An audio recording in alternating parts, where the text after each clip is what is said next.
Red kite, noisy bloody helicopter.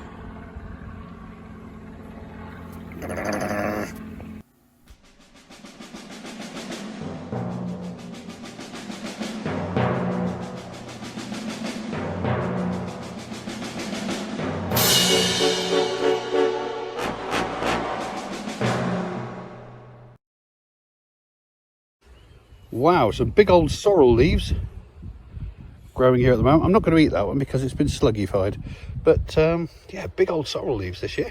Cool, lovely. Oh, it's starting to rain, Harris. I'm being a bit of a wimp here and actually getting out of the rain by walking down to this wooded area, because it's got quite a good tree cover at the moment until the leaves all completely start falling. But I quite like this little wooded walk anyway. It's really nice down here. Be good for a horror movie setting.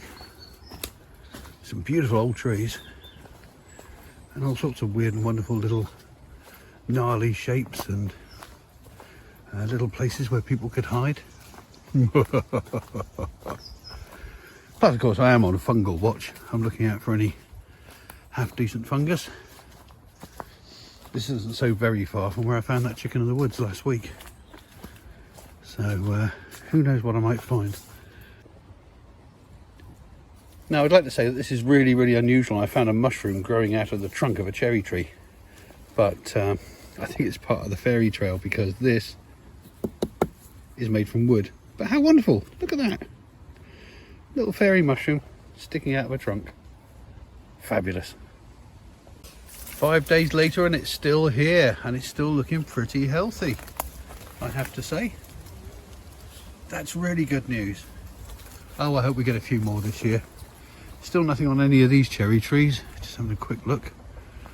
There's nothing on that oak down there, because there was some mushrooms growing on that oak last year, but nothing this year. Shall we head home before we get too wet? Come on then. Ooh, the fungus has started to appear. We've got some large funnels here. There's a couple here. They've been very slug eaten already. And I think I can see some over here. Oh yes, at the base of this ash tree. Got a few more here, look. Oh, they've been munted by something already. Look at these. They've been well chewed. That one's been kicked out of the ground. Oh, there's one over here, looks a little bit fresher. Yeah, these are large funnels. I can't remember whether they're edible or not, so I'm not going to eat them. Besides which, the slugs have had a good chunk of them already. My word, there's a proper red flush on that cherry gall there. But then again, that's the only bit that's actually facing the sun. Where you get the galls that are a little bit more sheltered, like, I saw some more over here. Yeah, like these ones here, which are in the shadow, they're still green at the moment. And yeah, there's a big bunch of them under there, look. And they're all still green at the moment. But that one that's gone red is a beautiful red. Oh no. Do you remember just 3 or 4 videos back, I was talking about how this field maple was leaning and was lifting out of the ground? And also I was chatting yesterday to some of the guys who actually manage these fields on our behalf, and they were saying that they've got a bit of a quandary at the moment because this field maple here and the other field maple over here just next to it, this big one here, both of them are actually starting to lean quite dangerously. And as you can see, there's been some disruption of the ground. And as anyone who understands anything about trees will tell you, if trees start lifting out of the ground, that's a worry. Well, this one finally leaned a little bit too far. Oh, what a great shame. It's kind of one of the main things that marks the entrance here, the fact you could go either side of that tree. Yeah, very sad. Bye-bye field maple. Of course, it raises the urgency now about cutting the top of that one, because that one's also pulling out the ground. I knew we had some wind last night, didn't realise it was quite as bad as it was. There's so much stuff, there's fences down, there's trees down. Blimey. It's an early morning walk today because the weather's going to be good this morning, not so good this afternoon, maybe some rain. So we've come out at just before 8 o'clock in the morning. The sun, as you can see, is barely above the horizon, but where it's shining, it's beautiful. So we're going to make the most of this before it all clouds over. It's the season of long shadows, even for bugs. His shadow looks like a Doberman. I'm doing a thing this year that I'm calling Leaftober. On Instagram it turns out there's actually lots of Leaftobers already, so it's not something I've invented. But the idea is that during October every day to find one really dramatic, beautiful, extraordinarily coloured leaf and feature it.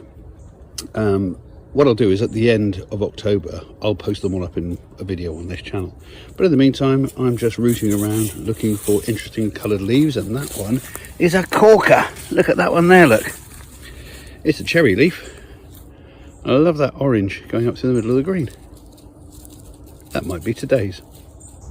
It's lovely to capture little moments, like the sun shining through these oak leaves that have caught on this holly, and the sun blazing, and then just behind it, I don't know whether I can quite catch it in the light without the sun bleaching it out. There's a beautiful cobweb just behind it. But they're lovely. See, the great thing about doing something like Leaftober is it makes you look around. It makes you actively look at what's all around you, because I'm looking for that special leaf that will be today's leaf. It means I'm looking at the ground, I'm looking at the shrubs, I'm looking at the bushes, and that's not a bad thing. That's not a bad thing at all. I think it's good for your mental health. I really do. There is a thing that the Japanese call boketo, which means staring into the middle distance and thinking about nothing in particular. And it's a very interesting idea because it's a form of meditation. And interestingly, neuroscientists have now discovered that there's some evidence that this is good for us. There's a couple of neuroscientists in America, husband and wife team called Kaplan, who come up with this idea of something called soft fascination. It's the idea that, you know, if you're sitting in a wood or you're sitting on a cliff and looking out over the sea, you're staring at everything around you. You're taking in all the sights and sounds, and you can feel the wind on your face, and you can smell the sea or smell the woods. And all that input is going in, but your brain doesn't have any task to perform with that information. So consequently, the brain can have a bit of a holiday, it can relax. And that's good for our neural pathways, that's good for our brains. And quite often, if you take one of these breaks, you find that things that are actually sitting in the back of your mind that you want to find answers to, the answers suddenly become apparent. It's almost as if your brain gets a bit of a restart or a reboot, and it gives it a chance to focus on things that, you know, are actually niggling you, and because there's so much other stuff going on you can't figure out the answer to.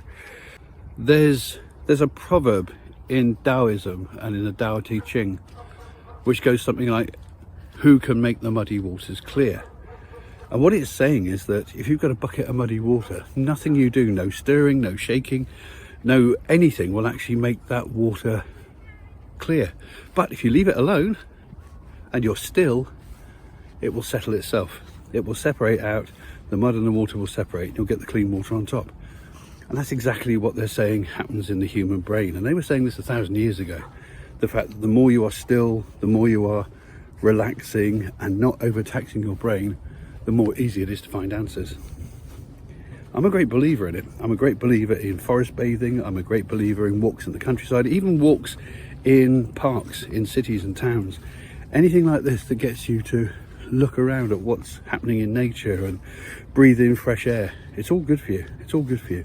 We've evolved alongside the planet, and as a result, of course, that we should be more in tune with it. It certainly worked for my mental health. During COVID, it was a lifesaver. Well, the tree's been moved and they've started cutting it up, and the entrance is quite large now. I suppose it'll improve access for wheelchairs and things like that. But it's still weird that there's only, you don't have to walk either side of a tree anymore. Meanwhile, another lovely early morning dog walk, and it's all a bit misty and foggy. But look at the light. Look at the light. It is beautiful.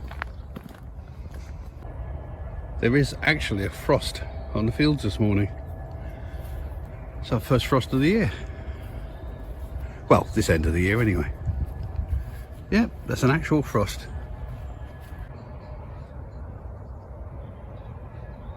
It's a great view, isn't it?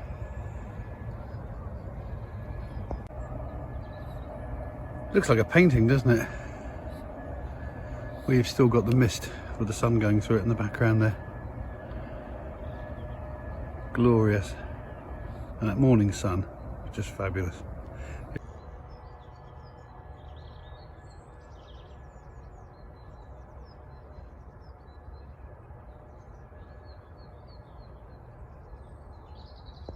Well, that's it for another week. Thanks ever so much for joining me. Please like, please subscribe if you like this sort of thing, and I'll see you in the very next video. Toodle pip.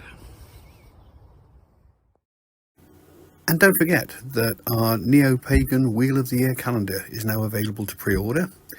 UK residents simply scan the QR code. Overseas customers email us at copa.artist@gmail.com and we'll try and work out the cheapest way of posting it to you. Thanks very much.